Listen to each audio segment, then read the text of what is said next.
In my book Crash, which is about the lessons that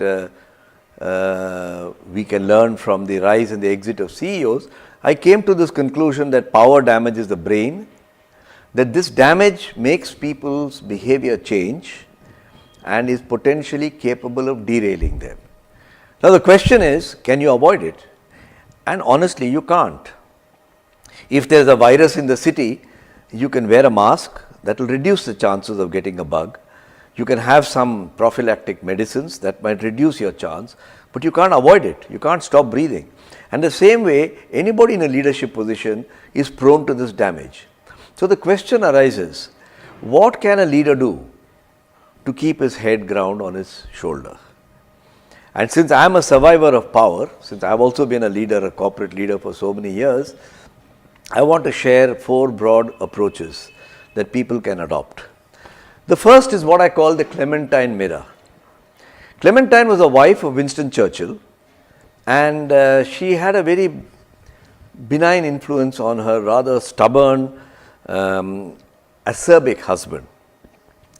And once she wrote him a little letter saying, "The war is on, Britain needs you, my dear Winnie, but people are speaking very ill of you and they are feeling very demotivated." That letter she tore up and threw away because she was afraid it will upset her husband. But finally she put it together and gave it to her husband. I don't know what effect it had on Winston Churchill, but the letter is lying in the British War Museum, and I was very pleased to go and see it when on one of my visits to London. A wife or any spouse, a relation, a close friend, somebody whom you trust implicitly can play the role of what I call the Clementine mirror. Hold a mirror up, a psychological mirror, not an optical mirror, to hold you up to show you the warts and the moles on your face so that you become conscious of it. And as we say in our temples, Namrata Dhar, which is you put your head down when you enter a temple so that you will be humble. And we need a psychological mirror to do Namrata Dhar every day in our lives. The second approach I can point to is to plan for a graceful departure.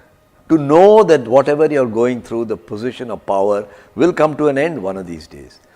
And the most dramatic example that I can think of is the cover page of the Time magazine, which happened in 1943 or 1944, when Sewri Avell was the CEO of Montgomery Ward, which was a very powerful retail company and is doing a lot of war supplies for the United States.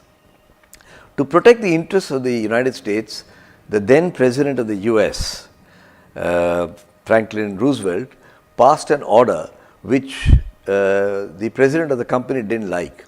So he said to the President of US, "You can pass orders for America but not for my company." And he passed an executive order to physically come and take Sewell Avery away from his chair. And it's a very dramatic picture because the chairman is being held with his chair, physically lifted out of his office and being taken away to be put away into jail for violating the president's order. We should not hang on to our chairs with that much of adamance, but the thought of immortality creates a problem. The third is to change your lenses through which you see the world. And that means you're constantly learning to listen, you build relationships with other directors, and even if you have to say something harsh, follow the Arabic saying which says, "Dip your arrow into honey before shooting your arrow." So there are many ways of being perfectly agreeable while you disagree. Whereas it doesn't take very much imagination to disagree in a disagreeable way. And the last point I would make as a technique, as an approach, is to develop leadership with empathy. For me, the greatest exponent of this was a person I did not know personally, but of whom I have learnt a lot, J.R.D. Tata. And on one occasion, when somebody asked him, "So many more qualified people are all surrounding you, like Darbari Seth, Nani Palkhiwala, Sumant Mulgaonkar, how come you manage them?"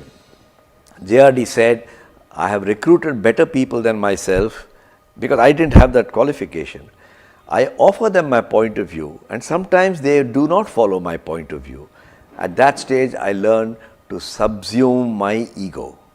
The chairman of Tata Sons is saying he is subsuming his ego. in order to let the corporation run. So to me, that's a great example of leadership by empathy. So I hope you enjoy reading the book. Do grab a copy if you can. It's titled Crash: Lessons from the Rise and the Exit of CEOs and published by Penguin.